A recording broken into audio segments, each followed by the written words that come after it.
Confesiones de San Agustín, libro 12, capítulo 1. Exégesis o interpretación bíblica sobre el Génesis. Primeros versículos. La sed de alcanzar la verdad. Muchas cosas ansía, Señor, mi corazón en esta pobreza de mi vida, sacudido por las palabras de tu Santa Escritura. Y ocurre de ordinario que el discurso es abundante en la penuria de la inteligencia humana, porque habla más la búsqueda que el hallazgo, y más larga es la petición que la consecución, y más trabaja la mano llamando que recibiendo. Tenemos una promesa, ¿quién podrá desvirtuarla? Si Dios está con nosotros, ¿quién contra nosotros? Pedid y recibiréis, buscad y hallaréis, llamad y se os abrirá, porque todo el que pide recibe, y el que busca hallará, y al que llama le será abierto. Promesas tuyas son, ¿y quién temerá ser engañado, siendo la verdad la que promete? Libro 12, capítulo 2. ¿Dónde está el cielo del cielo? Alabe tu Alteza la humildad de mi lengua, porque tú has hecho el cielo y la tierra, este cielo que veo y esta tierra que piso, de la cual procede esta tierra que llevo. Tú lo has hecho. Pero, ¿dónde está, Señor, el cielo, del cual hemos oído decir en el Salmo, el cielo del cielo para el Señor, mas la tierra la ha dado a los hijos de los hombres? ¿Dónde está el cielo que no vemos, en cuya comparación es tierra todo lo que vemos? Porque este todo corpóreo, no todo en todas partes, de tal modo tomó una forma bella que lo es hasta en sus últimas partes, cuyo fondo es nuestra tierra. Pero en comparación de aquel cielo del cielo, aún el cielo de nuestra tierra es tierra. Y así, ambos cuerpos grandes, nuestro cielo y nuestra tierra, son sin absurdo tierra respecto de aquel no sé qué cielo, que es para el Señor, no para los hijos de los hombres. Libro 12, capítulo 3.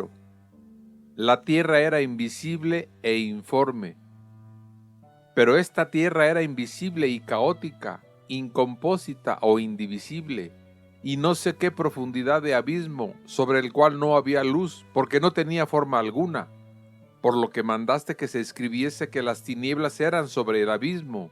¿Y qué es esto, sino ausencia de luz?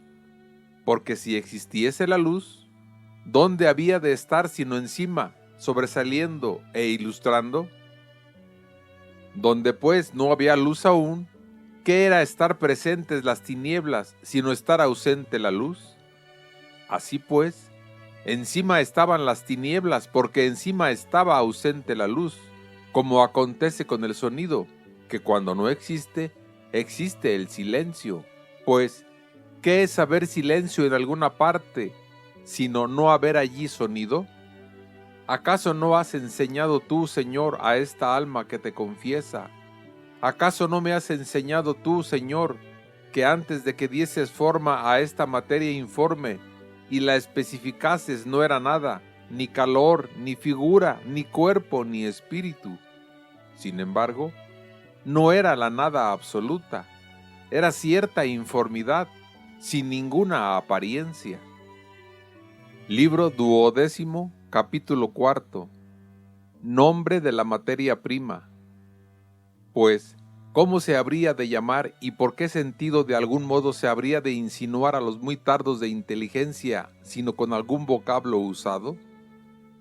¿Y qué puede hallarse en todas partes del mundo más cercano a esta informidad total que la tierra y el abismo? Porque menos hermosas son, en su grado ínfimo de ser, que las otras superiores, todas transparentes y brillantes. ¿Por qué, pues, no he de admitir que la informidad de la materia, que habías hecho sin apariencia y de la cual habías de hacer un mundo hermoso, fue tan cómodamente dada a conocer a los hombres con el nombre de tierra invisible y caótica?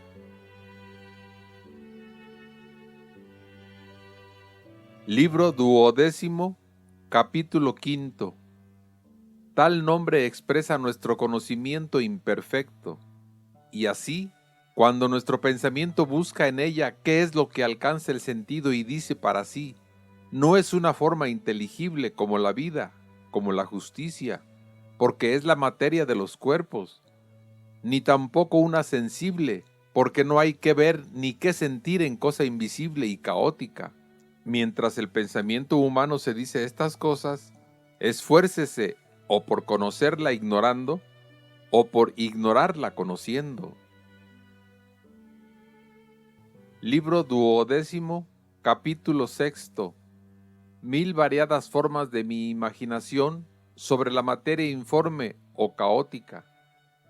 Pero si yo, Señor, he de confesarte con la boca y con la pluma todo cuanto me has enseñado sobre esta materia, cuyo nombre al oírlo yo antes y no entenderlo de aquellos que me lo referían, que tampoco lo entendían, la concebía yo bajo mil variadas formas, por lo que en realidad no la concebía. Feas y horribles formas en confuso desorden revolvía mi espíritu, pero formas al fin, y llamaba informe no a lo que carecía de forma, sino a lo que la tenía tal que, si se manifestara, mi sentido lo apartara como cosa insólita y desagradable y se turbara la flaqueza del hombre. Y sin embargo, lo que yo pensaba era informe, no porque estuviese privado de toda forma, sino en comparación de las cosas más hermosas. Pero la verdadera razón me aconsejaba que, si quería pensar o imaginar algo enteramente informe, debía despojarme de toda aquella reliquia de forma, pero no podía, porque más fácilmente juzgaba que no era lo que estaba privado de toda forma, que imaginaba un ser entre la forma y la nada, que ni fuese formado ni fuese la nada, sino una cosa informe y casi nada. Y cesó mi mente de interrogar sobre esto a mi espíritu, lleno de imágenes de cosas formadas, que mudaba y combinaba a su antojo. Y fijé mi vista en los mismos cuerpos y escudriñé más profundamente su mutabilidad, por la que dejan de ser lo que habían sido y comienzan a ser lo que no eran. Y sospeché que el tránsito, de forma a forma, se debía verificar por medio de algo informe, no enteramente nada, mas deseaba saberlo, no sospecharlo solamente. Pero si mi voz y mi pluma hubieran de confesarte todo cuanto me has dado a entender acerca de esta cuestión, ¿quién de los lectores tendrá paciencia para recibirlo? Sin embargo, no por eso cesará mi corazón de darte gloria y entonarte un cántico de alabanza por las cosas de que no es capaz de decir. La mutabilidad misma de las cosas mudables es, pues, capaz de todas las formas en que se mudan las cosas mudables. Pero, ¿qué es esta? ¿Es acaso alma? ¿Es tal vez cuerpo? ¿Es por fortuna una especie de alma o cuerpo? Si pudiera decirse nada algo y un es no es, yo la llamaría así, y sin embargo, ya era de algún modo para poder recibir estas especies visibles y compuestas, organizadas. Libro 12, capítulo 7. Dios, unidad y Trinidad creadora. Pero, ¿de dónde procedía cualquiera que ella fuese? ¿De dónde procedía sino de ti, por quien son todas las cosas, en cualquier grado que ellas sean? Pero distaba tanto de ti, cuanto te era más desemejante, porque no se trata de lugares.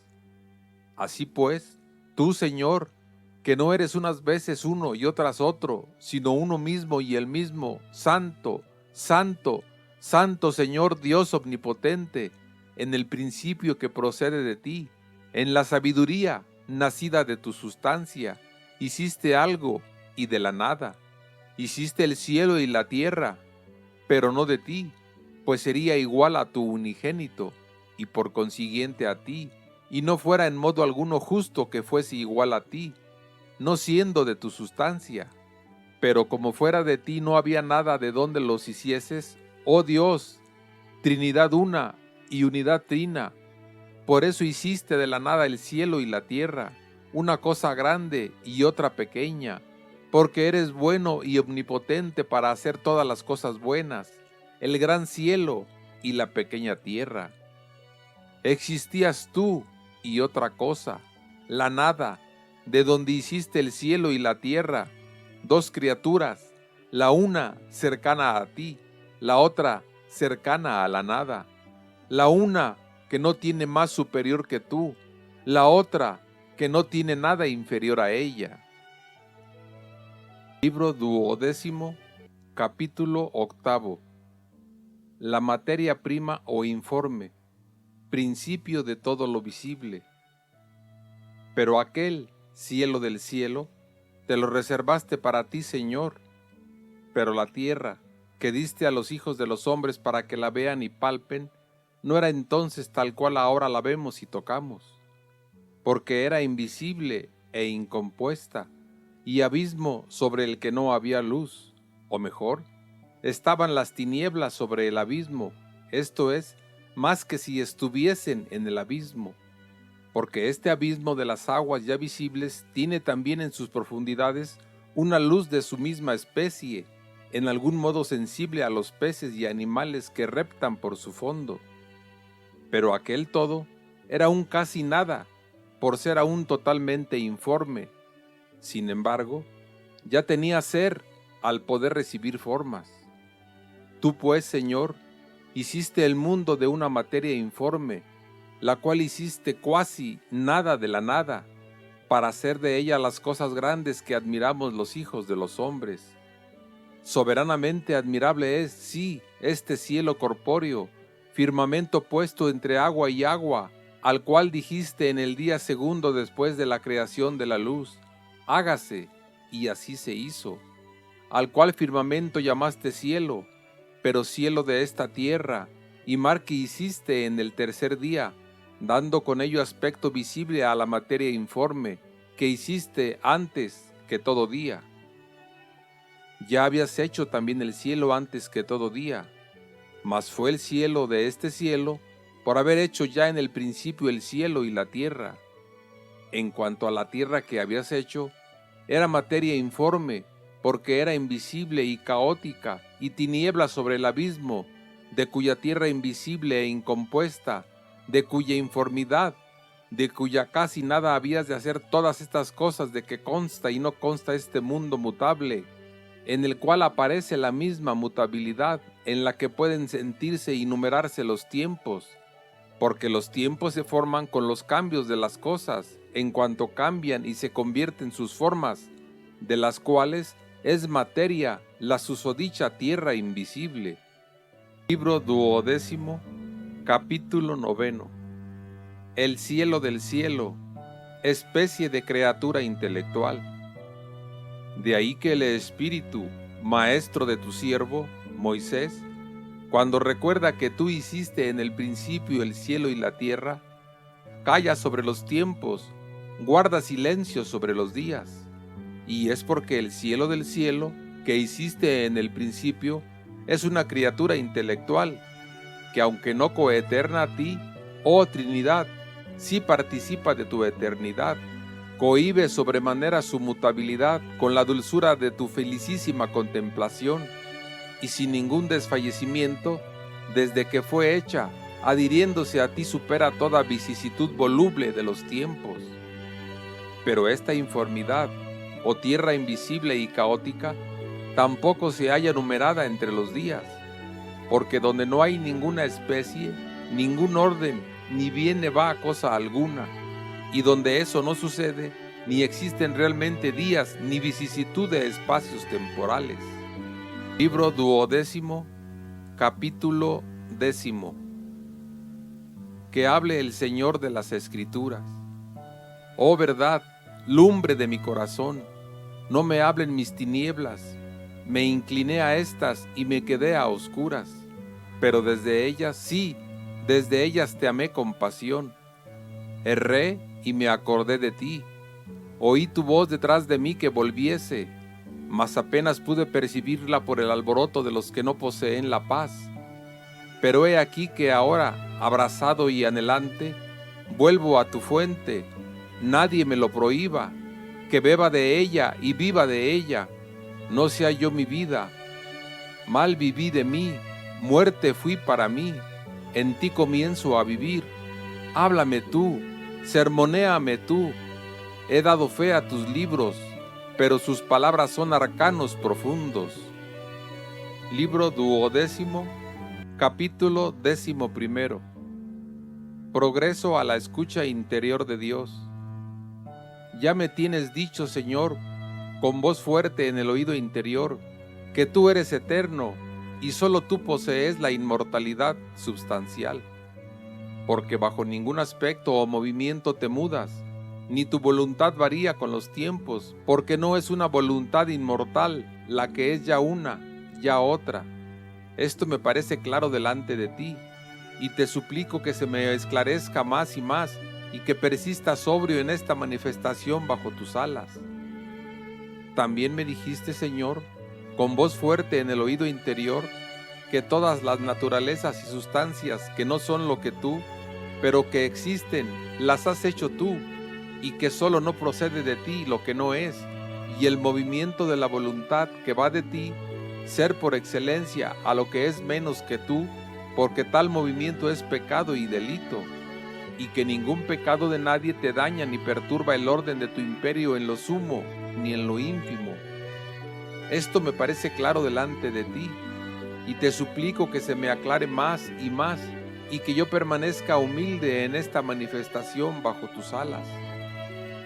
También me has dicho con voz fuerte en el oído interior, que ni siquiera es coeterna contigo aquella criatura, cuyo deleite eres tú solo, y que gozándote con perseverantísima pureza, en ningún lugar ni tiempo muestra su mutabilidad, y siendo siempre presente a ti, se te adhiere con todo el afecto, no teniendo futuro que esperar, ni pasado al que transmitir lo que recuerda, no varía con ninguna alternativa, ni se distiende en los tiempos.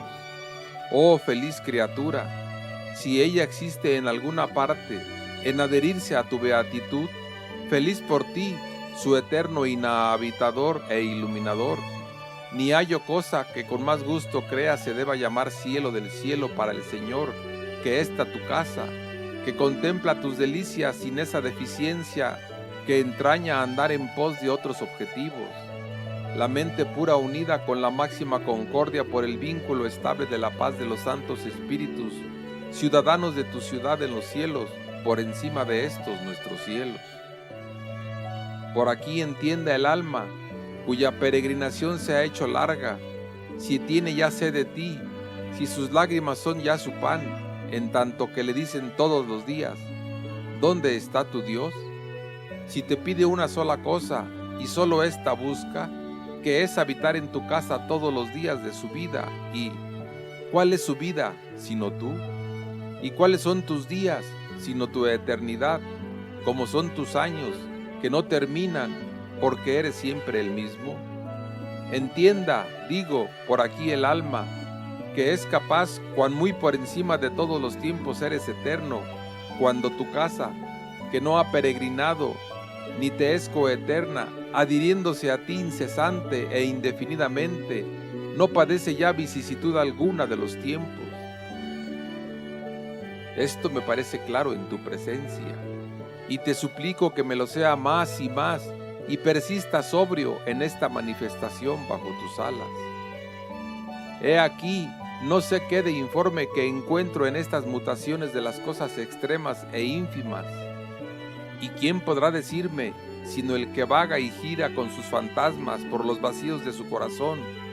¿Quién, si no tal, podrá decirme si disminuida y consumida toda especie sensible, y quedando sola la informidad, por medio de la cual la cosa se muda y vuelve de especie en especie, puede ella producir las vicisitudes de los tiempos? Ciertamente que no puede, porque sin variedad de movimientos no hay tiempos, y donde no hay forma alguna, no hay tampoco variedad alguna.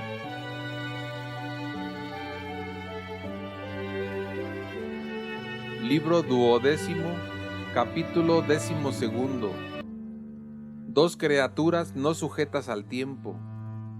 Bien consideradas estas cosas, oh Dios mío, en cuanto lo donas, en cuanto me incitas a llamar y en cuanto abres al que llama. Hallo las dos cosas que hiciste y que carecen de tiempo, ninguna de las cuales es coeterna contigo. Una de tal modo formada, que sin ningún desfallecimiento de contemplación, sin ningún intervalo de cambio, aunque mudable, goza inmutable de cierta eternidad e inconmutabilidad. La otra de tal modo informe, que no tenía forma de la cual pudiese pasar a otra forma, ya de movimiento, ya de reposo, por donde estuviese sujeta al tiempo. Pero no dejaste que ésta fuese informe, porque antes de todo día, en el principio hiciste el cielo y la tierra, las dos cosas de que antes hablaba. Pero la tierra era invisible y caótica, y las tinieblas estaban sobre el abismo.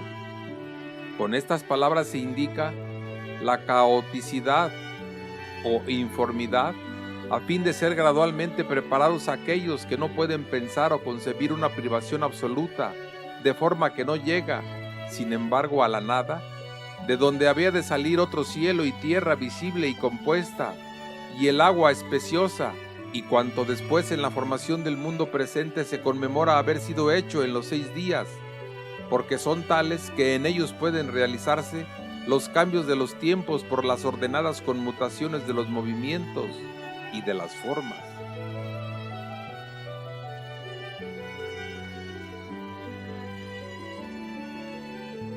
Libro 12, capítulo 13. ¿Cuáles son tales criaturas? Esto es lo que comprendo ahora, Dios mío, cuando oigo a tu escritura que dice: en el principio hizo Dios el cielo y la tierra, mas la tierra era invisible y caótica, y las tinieblas estaban sobre el abismo, sin conmemorar qué día hiciste estas cosas. Así, lo que entiendo yo ahora a causa de aquel cielo del cielo, el cielo intelectual, en donde es propio del entendimiento conocer las cosas conjuntamente y no en parte, no en enigma, no por espejo, sino totalmente en visión, cara a cara, no ahora esto y luego aquello, sino lo que hemos dicho, conocimiento simultáneo, sin vicisitud alguna de tiempos, y así lo entiendo también a causa de la tierra invisible y caótica, sin vicisitud alguna de tiempos, la cual suele tener ahora un ser, luego otro, porque lo que no tiene especie alguna no puede ser esto o aquello.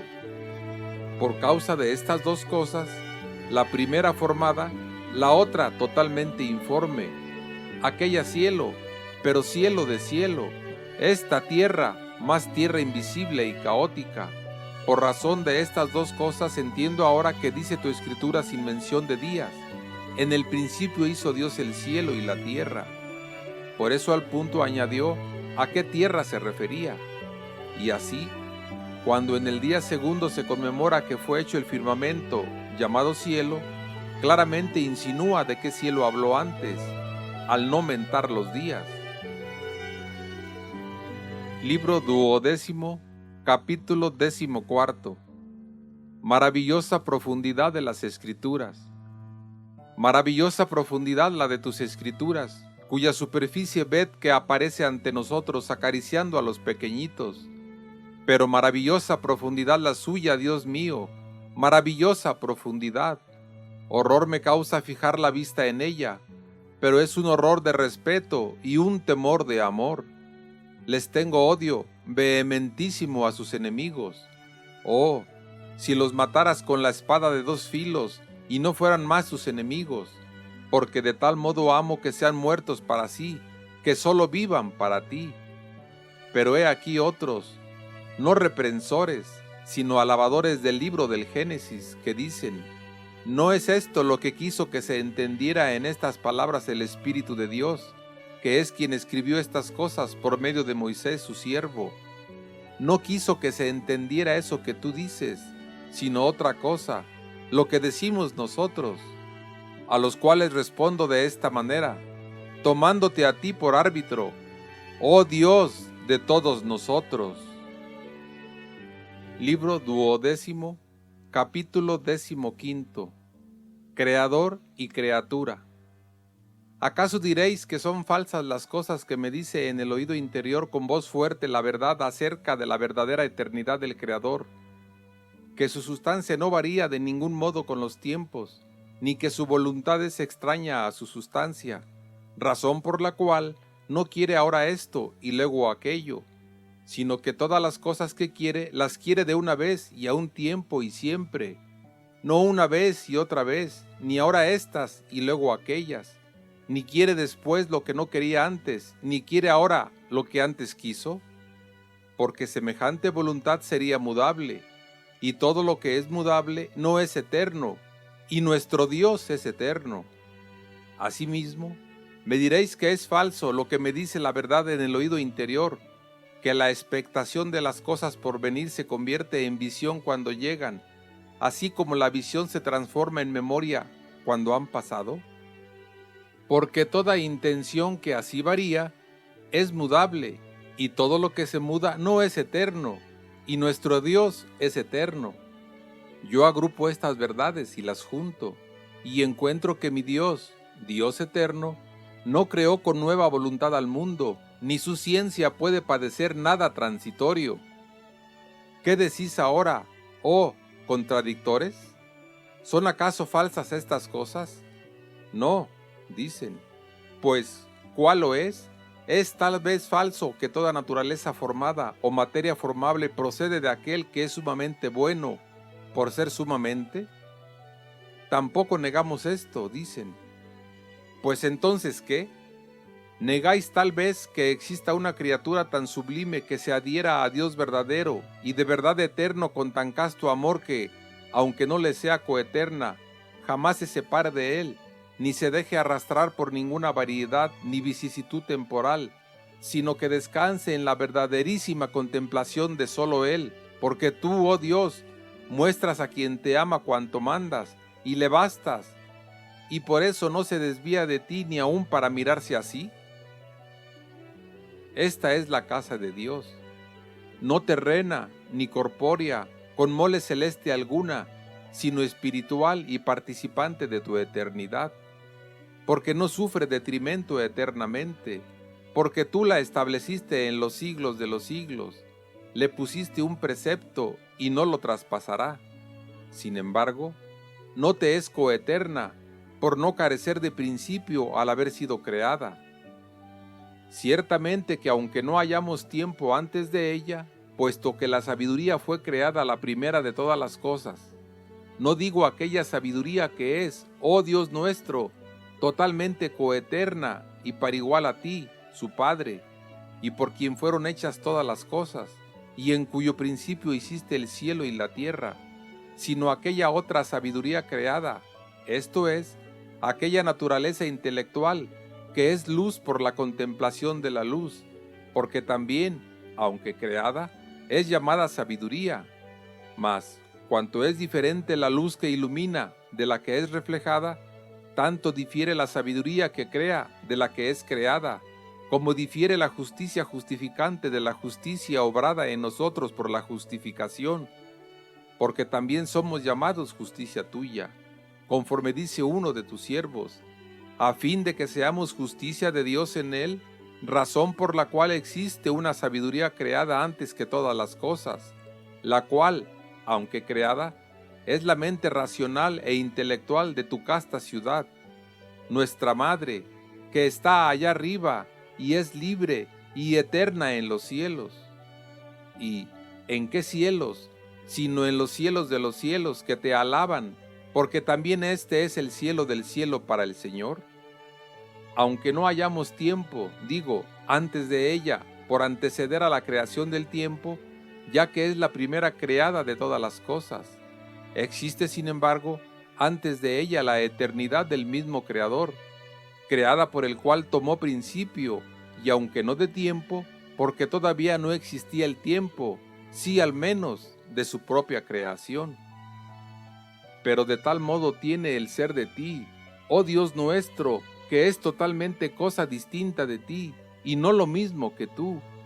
Y si bien no hallamos tiempo, no solo antes de ella, pero ni aun siquiera en ella, porque es idónea para ver siempre tu faz, y no se aparta jamás de ella, lo cual hace que por ningún cambio varíe. Le es, sin embargo, propia la mutabilidad, por lo que se oscurecería y se resfriaría si no fuera que con el amor grande con que se adhiere a ti, luciera y ardiese de ti como un eterno mediodía. Oh casa luminosa y bella, he amado tu hermosura y el lugar donde mora la gloria de mi Señor, tu hacedor y tu poseedor. Por ti suspire mi peregrinación, y dile al que te hizo a ti, que también me posea a mí en ti, porque también me ha hecho a mí. Erré como oveja perdida, pero confío ser llevado a ti en los hombros de mi pastor, tu constructor. ¿Qué me decís, contradictores, a los que antes hablaba y que sin embargo creéis que Moisés fue siervo piadoso de Dios y que sus libros son oráculo del Espíritu Santo? ¿No es acaso esta casa de Dios? No digo yo coeterna con Él, pero sí a su modo eterna en los cielos, en donde vanamente buscáis cambios de tiempos, porque no los encontráis, puesto que sobrepasa toda extensión y todo espacio voluble de tiempo, para quien es el bien adherirse siempre a Dios. Sí lo es, dicen.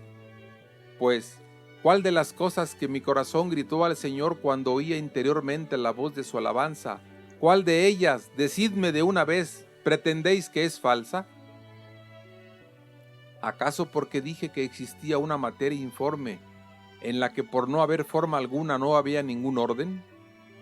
Pero donde no había orden, tampoco podía haber vicisitud de tiempos.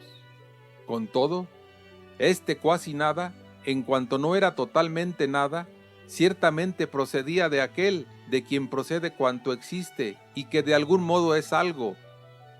Tampoco, dicen, negamos esto.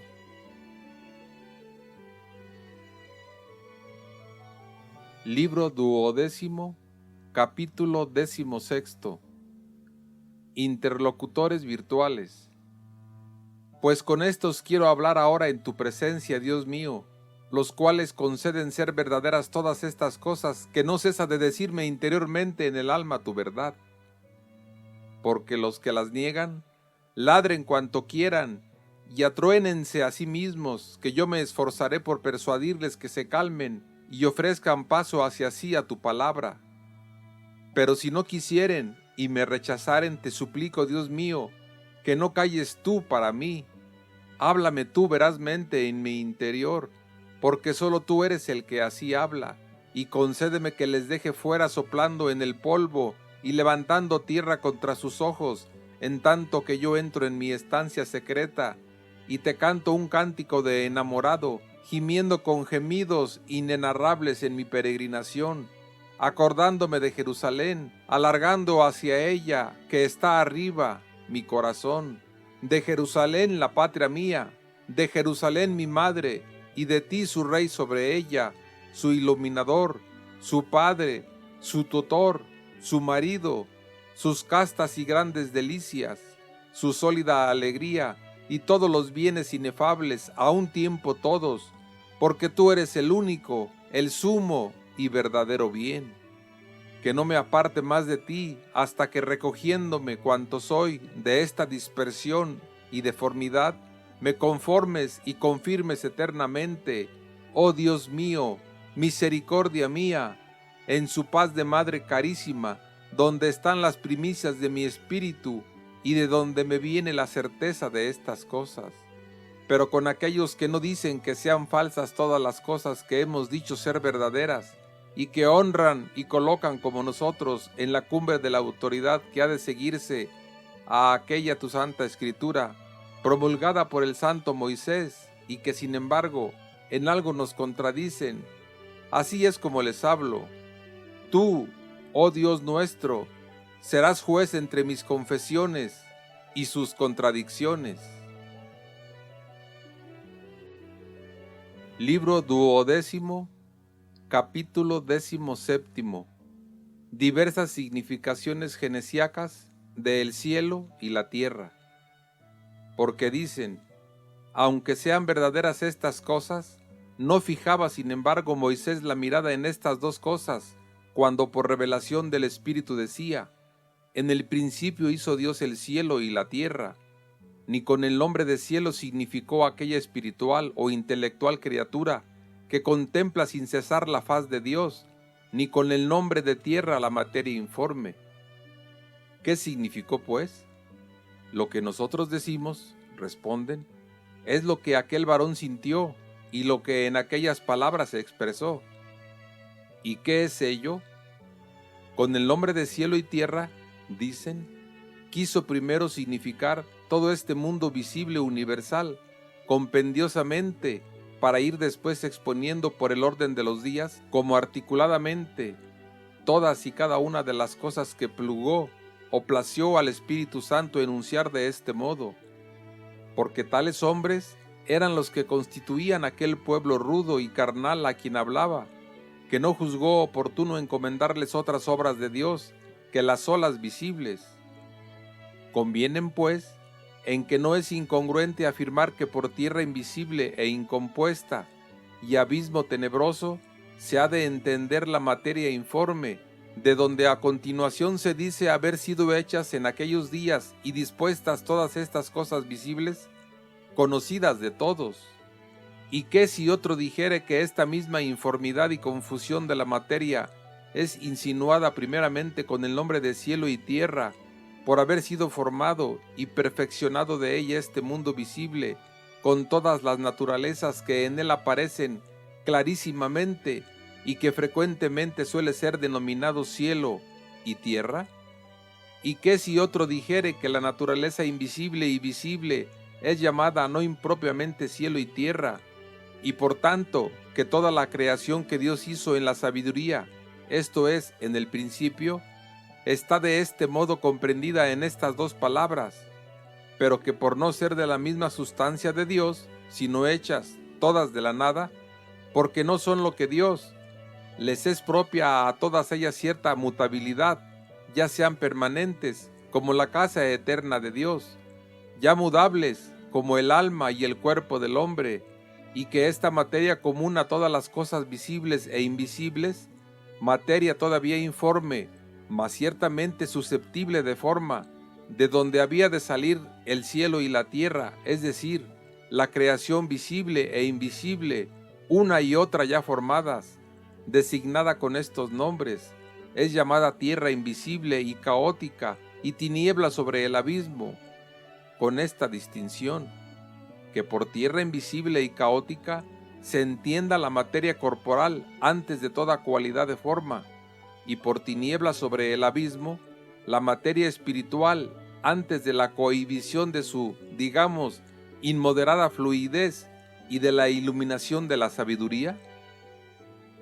Todavía cabe una nueva interpretación, si a algún otro le place, y es que cuando leemos en el principio hizo Dios el cielo y la tierra, no quiso significar por los nombres de cielo y tierra aquellas naturalezas ya perfectas y formadas, visibles e invisibles, sino la todavía informe incoación o impulso de las cosas, la materia formable y creable, llamada con tales nombres por estar ya en ella confusas, aunque no diferenciadas por cualidades y formas. Estas cosas que ahora, distribuidas por sus órdenes, se llaman cielo y tierra, aquella criatura espiritual, esta corporal.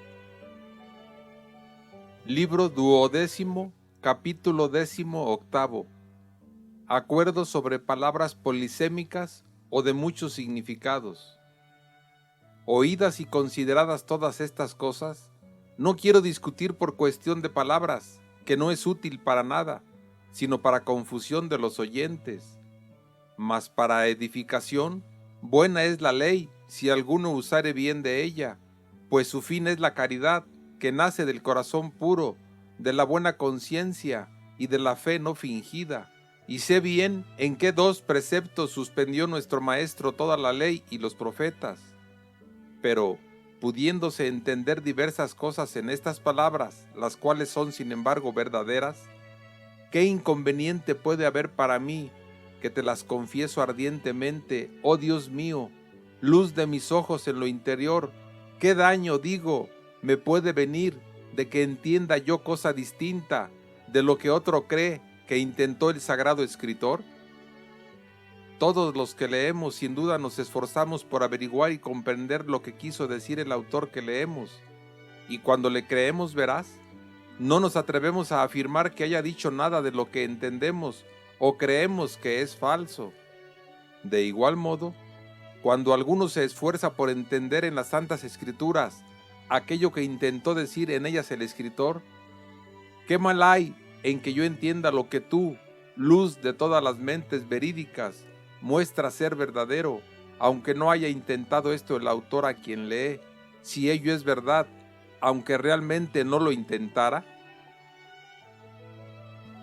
Libro 12, capítulo 19. Verdades derivadas. Porque verdad es, Señor, que tú hiciste el cielo y la tierra. Verdad que el principio en que hiciste todas las cosas es tu sabiduría.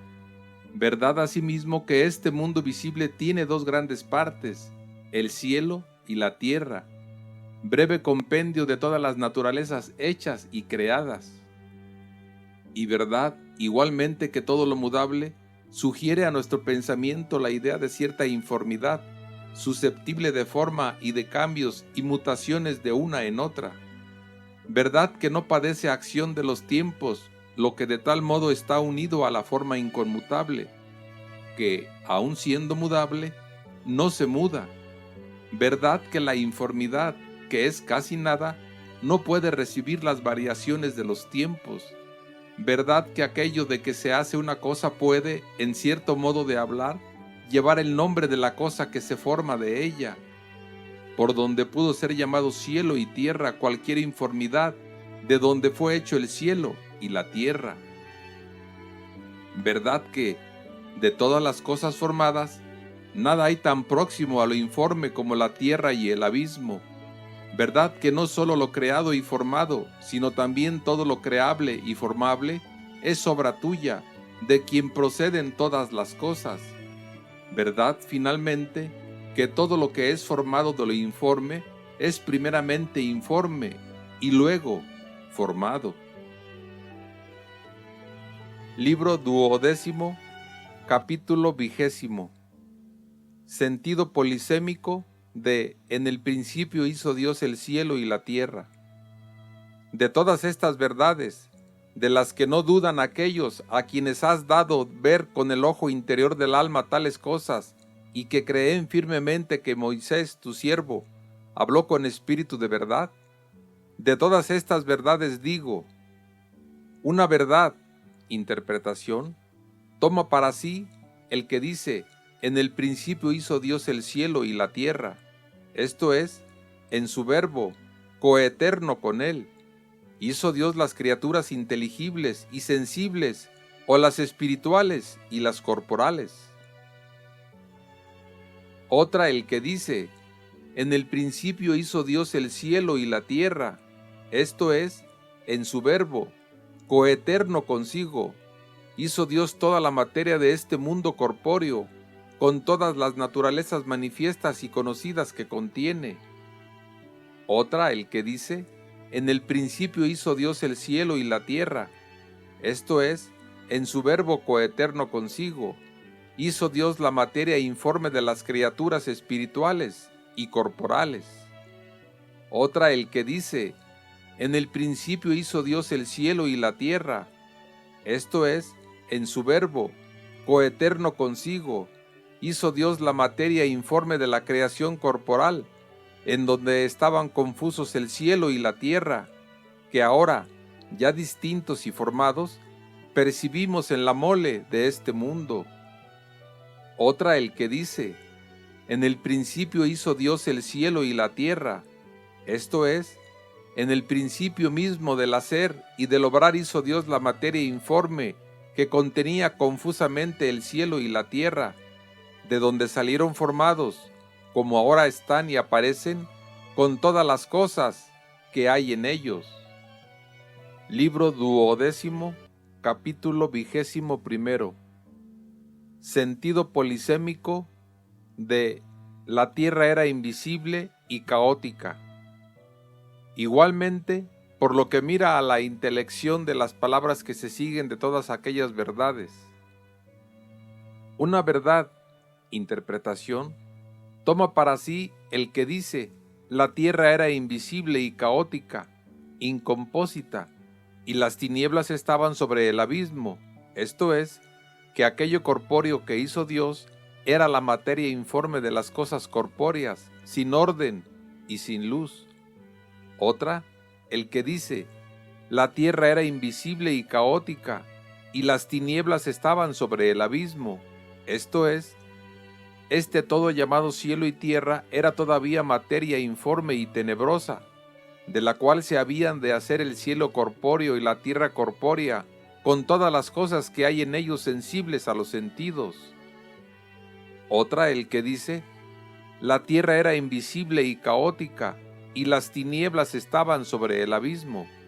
Esto es, este todo llamado cielo y tierra era todavía materia informe y tenebrosa, de donde había de salir el cielo inteligible, que en otra parte se llama cielo del cielo, y la tierra, es decir, toda naturaleza corpórea, bajo cuyo nombre se ha de entender también este cielo corpóreo, de donde había de salir toda criatura visible e invisible. Otra, el que dice: la tierra era invisible y caótica, y las tinieblas estaban sobre el abismo. Esto es, la Escritura no designó con los nombres de cielo y tierra a aquella informidad, sino dice que ya existía dicha informidad, a la que llamó tierra invisible e incompuesta y abismo tenebroso, y de la cual había dicho antes que hizo Dios el cielo y la tierra, esto es, la criatura espiritual y corporal. Otra, finalmente, el que dice: la tierra era invisible y caótica, y las tinieblas estaban sobre el abismo. Esto es, que había una cierta informidad ya hecha materia, de la que antes dijo la Escritura que había hecho Dios el cielo y la tierra, es decir, la mole corpórea total del mundo, distribuida en dos enormes partes, una superior y la otra inferior, con todas las criaturas que vemos y conocemos que existen en ellas. Libro 12, capítulo 22. Respuestas a algunas objeciones. Pero, si alguno tentase oponerse a estas dos últimas interpretaciones diciendo: si no queréis ver designada con el nombre de cielo y tierra a esta materia informe, luego había ya algo que Dios no había creado, de donde había de hacer el cielo y la tierra, porque tampoco la Escritura deja narrado que Dios hiciese esta materia, a no ser que la entendamos significada con el nombre de cielo y tierra, o con el de tierra solamente, al decir: en el principio creó Dios el cielo y la tierra, de modo que aquello que sigue. Pero la tierra era invisible y caótica, aunque así le plugiese o suplicase a Moisés llamar a la materia informe, no entendamos, sin embargo, sino a aquella que hizo Dios indicada en lo antes escrito: hizo el cielo y la tierra. Responderán los asertores de estas dos interpretaciones que hemos puesto las últimas, ya los de la una, ya los de la otra, al oír tales cosas, diciendo: no negamos ciertamente que esta materia informe ha sido hecha por Dios de quien proceden todas las cosas sobremanera buenas, porque así como decimos que es mayor bien lo que ha sido creado y formado, así también confesamos que es menor bien lo que ha sido hecho creable y formable, pero al fin bueno. Cierto es que la Escritura no recuerda que Dios hiciese esta informidad, pero tampoco conmemora otras muchas cosas, por ejemplo, los querubines y serafines, y las sedes, dominaciones, principados y potestades, de que habla distintamente el apóstol, los cuales, sin embargo, fueron hechos por Dios. Porque si en aquello que se dijo, hizo el cielo y la tierra, fueron comprendidas todas las cosas, ¿qué decimos de las aguas sobre las que era llevado el Espíritu de Dios? Porque si se entienden juntamente con la llamada tierra, ¿cómo se habrá de entender ya con el nombre de tierra la materia informe cuando vemos las aguas tan hermosas? Y dado que lo entendemos así, ¿por qué se escribió que de tal informidad se hizo el firmamento llamado cielo, y no se escribió que habían sido hechas las aguas? Porque no son informes e invisibles las que vemos fluir con tan bella apariencia. Y si esta apariencia la recibieron cuando dijo Dios, sea congregada el agua que está bajo el firmamento, de modo que esta reunión sea su misma formación, ¿qué se responderá de las aguas que están sobre el firmamento? Puesto que informes no hubieran merecido recibir asiento tan honroso, ni hay constancia escrita en virtud de qué palabra fueron formadas.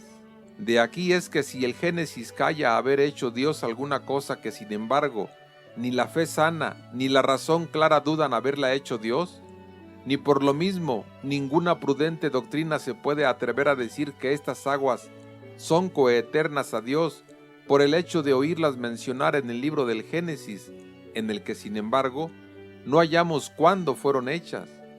¿Por qué no hemos de entender, cuando lo enseña la verdad, que también la materia informe que la Escritura llama tierra invisible y caótica y abismo tenebroso ha sido hecha por Dios de la nada, y por lo tanto que no le es coeterna, aunque dicho relato no diga cuándo fue hecha?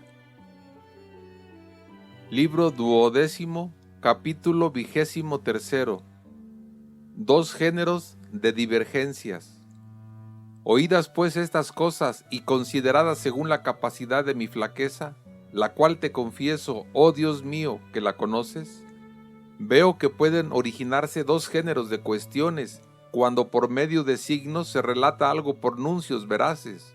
Una, si se discute acerca de la verdad de las cosas; otra, acerca de la intención del que relata.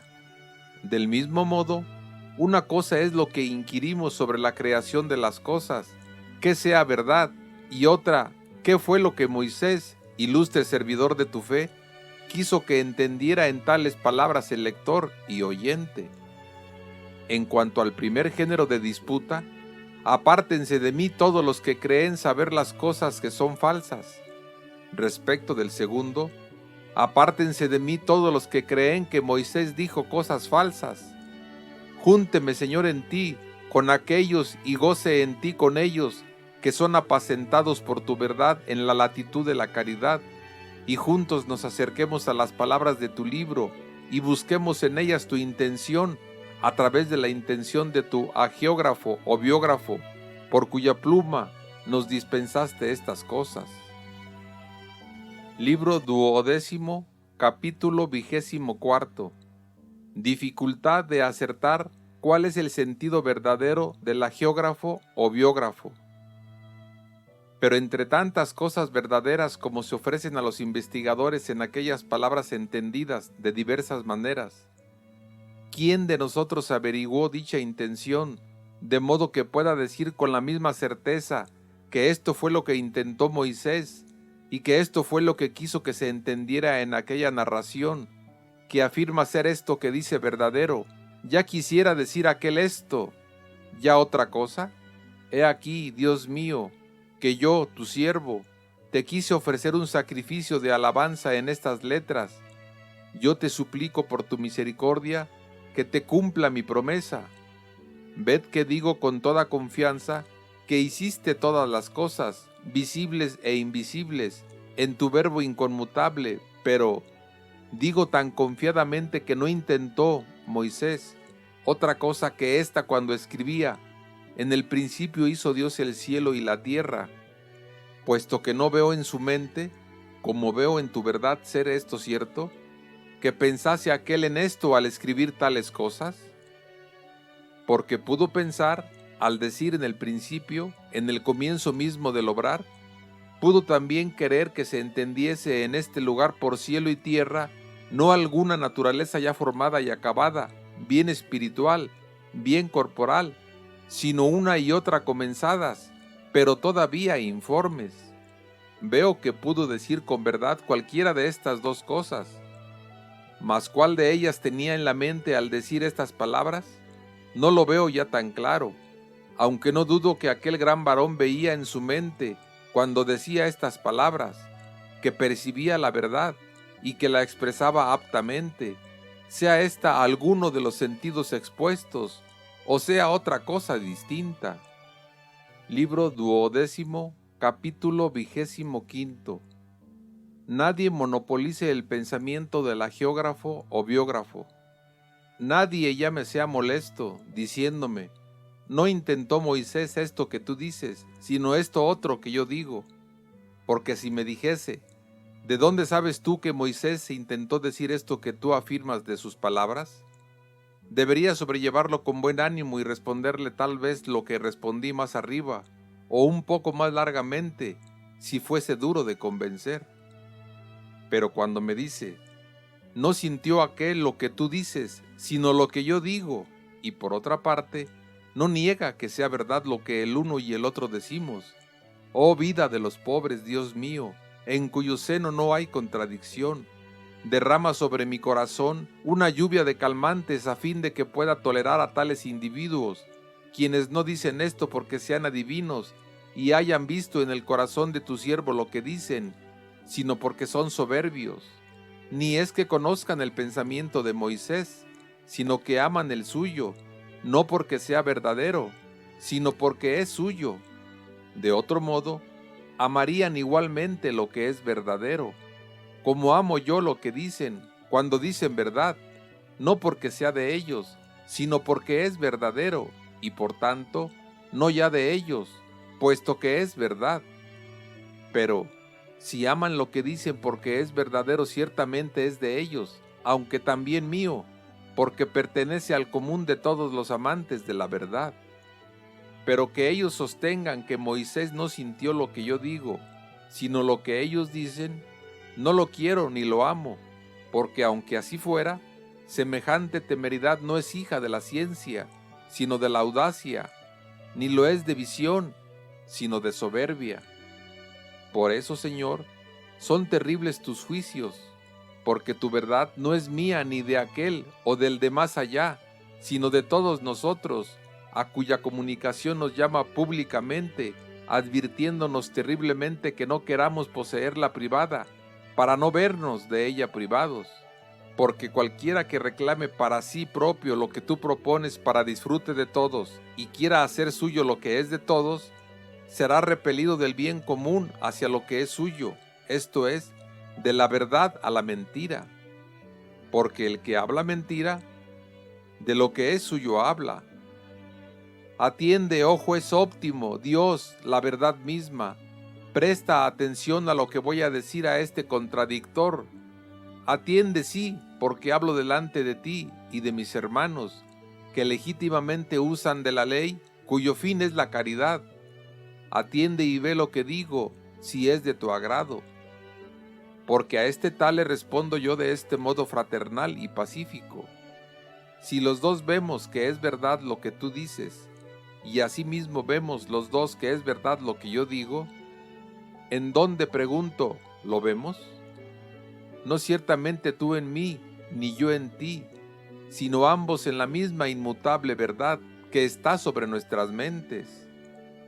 Pues si no disentimos acerca de la luz misma de nuestro Señor Dios, ¿por qué contendemos acerca del pensamiento del prójimo, el cual no podemos ver, como se ve la inconmutable verdad? Y tanto que si el mismo Moisés se nos apareciese y dijera, esto fue lo que pensé, no lo viéramos aún así, sino que lo creeríamos. Así pues, no se engría u orgullezca con motivo de lo que está escrito un hermano contra otro por favorecer a un tercero. Amemos al Señor Dios nuestro de todo corazón, con toda el alma, con toda la mente, y al prójimo como a nosotros mismos. Si no creemos que por estos dos preceptos de la caridad sintió Moisés cuanto sintió en aquellos libros, hacemos mentiroso al Señor, opinando del alma de nuestro siervo otra cosa de lo que él enseñó. Ve pues, cuán necio sea afirmar temerariamente entre tanta multitud de interpretaciones verdaderas, como pueden sacarse de aquellas palabras, cuál de ellas intentó concretamente Moisés, y ofender con perniciosas disputas a la misma caridad, por amor de la cual dijo aquel todas las cosas cuyo sentido nos esforzamos por explicar. Libro 12, capítulo 26. Si Agustín hubiera sido el agiógrafo o biógrafo, y sin embargo, oh Dios mío, encubrimiento de mi humildad y descanso de mi trabajo, que escuchas mis confesiones y perdonas mis pecados, puesto que me mandas que ame a mi prójimo como a mí mismo, no puedo creer de tu fidelísimo siervo Moisés que recibiese menos de tu don de lo que yo hubiera optado y deseado me concedieras a mí, si hubiera nacido en el tiempo en el que él nació y hubiera sido puesto en su lugar, para que por el ministerio de mi corazón y de mi lengua fuesen dispensadas aquellas letras, que después habían de ser de tanto provecho a todos los pueblos y tanto habían de prevalecer en todo el orbe por su excelsa autoridad sobre las palabras de todas las falsas y soberbias doctrinas. Porque hubiera querido, si entonces fuera yo Moisés, ya que venimos todos de la misma masa, y ¿qué es el hombre si tú no te acuerdas de él? Hubiera querido, digo, si entonces fuera yo él y me hubieras encomendado escribir el libro del Génesis, que me hubiese sido dada tal facultad de hablar y tal manera de disponer mis palabras, que aquellos que no pueden todavía comprender cómo Dios crea no rehusasen mis palabras como superiores a sus fuerzas, y los que ya lo pueden, hallasen que en cualquier sentencia verdadera que viniesen a dar con el pensamiento, no estaba excluida de estas breves palabras de tu siervo. Y finalmente, que si otro viese otra cosa distinta en la luz de la verdad, ni aun esta misma dejase de ser comprendida en dichas palabras. Libro 12, capítulo 27. La fuente abundante de la Escritura. Porque así como la fuente en un propio ontanar es más abundante, y surte de agua a muchos arroyuelos, que distribuyen su corriente por más anchos espacios que cualquiera de aquellos regatillos que salidos del mismo manantial discurren por muchos lugares, así la narración de tu agiógrafo, que ha de aprovechar a muchos predicadores, de un pequeño número de palabras manan copiosos raudales de verdad transparente, de donde cada cual saca para sí la verdad que puede, esto, aquello, aquel, para desarrollarla después en largos circunloquios. Porque hay algunos que cuando leen u oyen estas palabras, imaginan a Dios como un hombre o como un poder dotado de una masa enorme que a consecuencia de un nuevo y repentino querer produjese fuera de él el poder, como en lugares distantes el cielo y la tierra, dos grandes cuerpos, el uno arriba y el otro abajo, en los que se hallaran contenidas todas las cosas. Y cuando oyen, dijo Dios, hágase tal cosa y tal cosa fue hecha, piensan en palabras comenzadas y terminadas, que sonaron algún tiempo y que pasaron, después de cuyo tránsito comenzó al punto a existir lo que se ordenó que existiese. Y si por casualidad piensan alguna otra cosa por el estilo, opinan según la costumbre de la carne, en las cuales cosas, todavía como pequeños animales, mientras es llevada su flaqueza en este humildísimo género de palabras, como en un seno materno, es edificada saludablemente su fe, a fin de que tengan por cierto y retengan que Dios ha hecho todas las naturalezas que sus sentidos contemplan en admirable variedad. Pero si alguno de ellos, como desdeñoso de la vileza de aquellas interpretaciones, con soberbia e imbecilidad se sale fuera del nido en que se nutre, ¡ay!, caerá miserable. Pero tú, oh Señor Dios, ten compasión de él, para que los transeúntes no pisoteen al pollo implume, y envía a tu ángel para que le reponga en el nido, a fin de que viva hasta que vuele.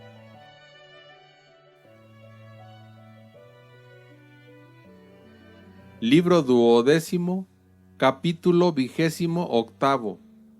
Las Escrituras y los eruditos del pasaje genesiaco.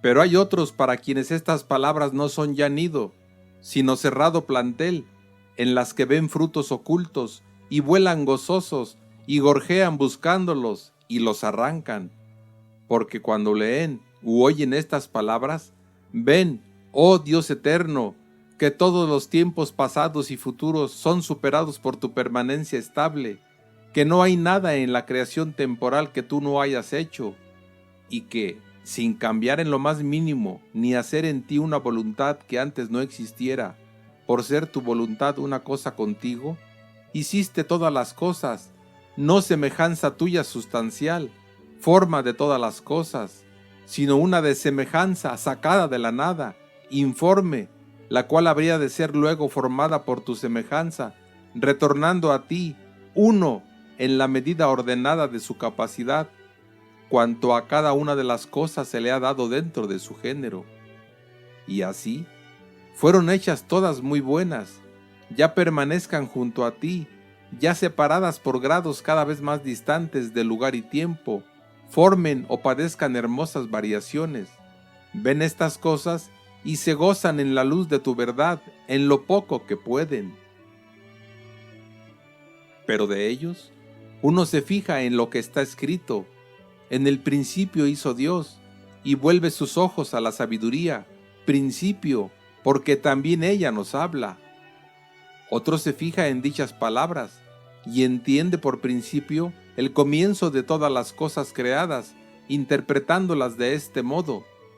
En el principio hizo, como si dijera, primeramente hizo, y entre los mismos que entienden por la expresión en el principio en el que tú hiciste, en la sabiduría, el cielo y la tierra, uno de ellos entiende por estos nombres del cielo y tierra, que fue designada la materia creable del cielo y de la tierra. Otro, las naturalezas ya formadas y especificadas. Otro, una formada y espiritual, con el nombre de cielo, y otra informe, de materia corporal, con el nombre de tierra. Y todavía, entre los que entienden por los nombres de cielo y tierra la materia informe aún, de la cual se habría de formar el cielo y la tierra, no lo entienden de un mismo modo, sino uno dice que era de donde se había de dar fin a la creación inteligible y sensible, otro, solamente que era de donde había de salir esta mole sensible corpórea que contiene en su enorme seno las naturalezas visibles que están a la vista. Pero ni aun los que creen que en este lugar son llamadas cielo y tierra las naturalezas ya dispuestas y organizadas, lo entienden tampoco de un modo mismo, porque uno se refiere a la creación invisible y visible, otro a la sola visible, en la que vemos el cielo luminoso y la tierra oscura, y las cosas que hay en ellos. Libro 12, capítulo 29. 4 modos de prioridades. Pero aquel que no entiende de otro modo las palabras, en el principio hizo, que si dijese primeramente hizo, no tiene manera de entender verazmente las palabras cielo y tierra, sino entendiéndolas de la materia del cielo y de la tierra, esto es, de toda la creación, o lo que es lo mismo, de la creación inteligible y corporal. Porque si quiere entender la creación toda, ya formada, justamente se le puede preguntar, si esto fue lo primero que hizo Dios, ¿qué fue lo que hizo después? Pero después de hecho el universo no hallará nada, y así oirá de mala gana que le digan, ¿qué significa aquel primeramente si después no viene nada? Pero si dice que primero lo hizo el universo informe y luego lo formó, ya no es ello absurdo, con tal que sea idóneo para discernir qué es lo que procede por eternidad, qué por tiempo, qué por elección, qué por origen. Por eternidad, como Dios a todas las cosas, por tiempo, como la flor al fruto, por elección, como el fruto a la flor, por origen, como el sonido al canto. De estas 4 cosas que he mencionado, la primera y la última se entienden muy difícilmente, las 2 intermedias facilísimamente, porque rara visión es y en extremo ardua, Señor, contemplar tu eternidad, haciendo sin mudarse todas las cosas mudables y precediéndolas consiguientemente. Por otra parte, ¿quién hay tan agudo que vea con el alma y discierna sin gran trabajo si es primero el sonido que el canto? Por la razón de ser el canto sonido formado, y de que puede existir realmente algo no formado, no pudiendo en cambio ser formado lo que no es. Ciertamente que primero es la materia que lo que se hace de ella, mas no primero porque sea ella la que produce, antes más bien es hecha ella, ni tampoco primero por intervalo de tiempo, porque no proferimos primero sonidos informes, sin canto, y después los adaptamos a la forma del canto, o los componemos como las tablas con las que se fabrica un arca o la plata con la que se construye un vaso, porque tales materias preceden aún en tiempo a las formas de las cosas que se hacen de ellas.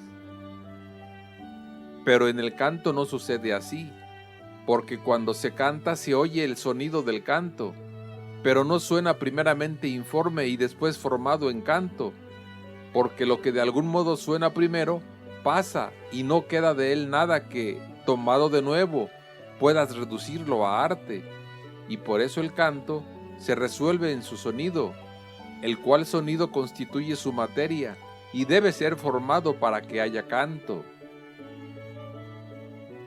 Y esta es la razón por qué, como decía antes, es primero la materia del sonar que la forma del cantar, no primero por la potencia eficiente, puesto que el sonido no es el artífice del canto, antes está sujeto al alma que canta por el cuerpo, del que se sirve para formar el canto, ni tampoco primero por razón del tiempo, porque los dos se producen a un tiempo, ni tampoco por elección, porque no es más excelente el sonido que el canto, puesto que el canto no es sonido solamente, sino sonido bello. Si no es primero por el origen, porque no se forma el canto para que sea sonido, sino es el sonido el que es formado para que haya canto. Con este ejemplo, entienda el que pueda que la materia de las cosas hecha primero y llamada cielo y tierra, por haberse hecho de ella el cielo y la tierra, no fue hecha primero en tiempo, puesto que las formas de las cosas son las que producen los tiempos, y aquello era informe, bien que se la conciba ligada ya con los tiempos.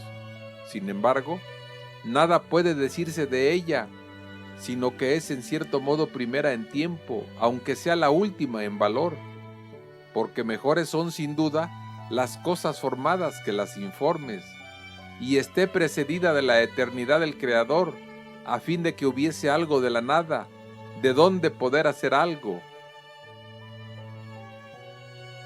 Libro 12, capítulo 30. Concordia de opiniones discordantes.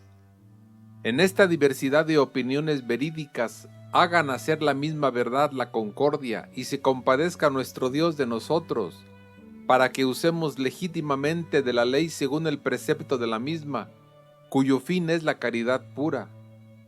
Por eso, si alguno me pregunta cuál de ellos intentó aquel tu siervo Moisés, le diré que no son estos discursos propios de mis confesiones, sino es confesándote que no lo sé.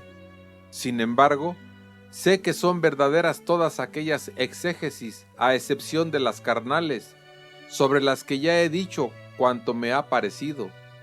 Pero a los pequeñuelos de grandes esperanzas no les aterran estas palabras de tu libro, sencillamente sublimes y copiosamente breves. Mas todos los que en estas palabras han dicho y visto cosas verdaderas, amémonos mutuamente, y al mismo tiempo amémoste a ti, Señor Dios nuestro, fuente de toda verdad, si es que tenemos sed de esta, y no de cosas vanas. Y en cuanto a tu siervo, agiógrafo o biógrafo de esta escritura, lleno de tu espíritu, honrémosle de tal modo que creamos que, cuando tú le inspirabas al escribir estas cosas, tenía la vista puesta en aquello que muy principalmente sobresale en ellas por la luz de la verdad y el fruto de la utilidad. Libro 12, capítulo 31. Pluralidad de sentidos verdaderos.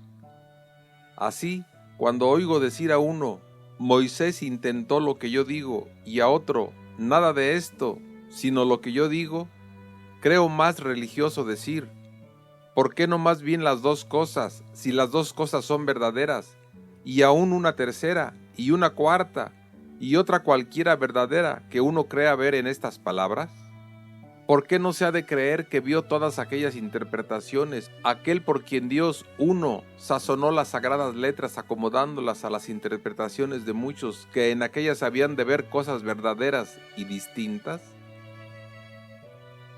Yo ciertamente, y lo digo de todo corazón sin vacilar, si elevado a la cumbre de la autoridad hubiese de escribir algo, más quisiera escribir de modo que mis palabras sonaran lo que cada cual pudiese alcanzar de verdadero en estas cosas, que no poner una interpretación como única verdadera muy claramente, a fin de excluir las demás cuya falsedad no pudiese ofenderme. Y así no quiero, Dios mío, ser tan inconsiderado que crea no haber merecido de ti esta gracia a aquel varón.